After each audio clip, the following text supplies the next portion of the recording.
MOR ngan pero nga local artist nagpasalamat ng katatapos pala nga Golden Dove Awards. Victory party para ang local vocal pagbubuhaton. Nagpapatroling Giron, Ponferrada. Pagbubuhaton niya nga Biyernes, han MOR kaupudan ABS-CBN inusa nga victory party para han nga tanan. Iniin ka party na gihapon han kapilihan MOR local vocal nga best radio special han katatapos pala nga Golden Dove Awards. Sanglit dako gudan pasalamatan pera nga local artist nga bumuligini upod na ang MOR DJs. I would like to thank everyone nga nagsuportahan akong single nga Ikaw Lat Akon.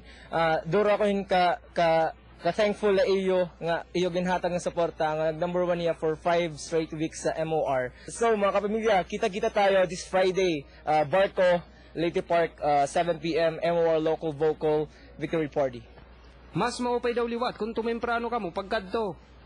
Yes, I'm inviting everyone to syempre take part and join sa ating MOR Victory Party for the local vocal, winning the KVP Golden Dove. Syempre, sobrang big to na event mga kapamilya, where we celebrate syempre Waray music and Waray artistry.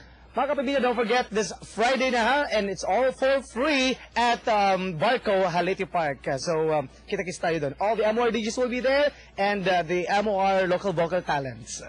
Ang MOR 94.3 sikat ang nangunguna nga radio station nga ni Herion.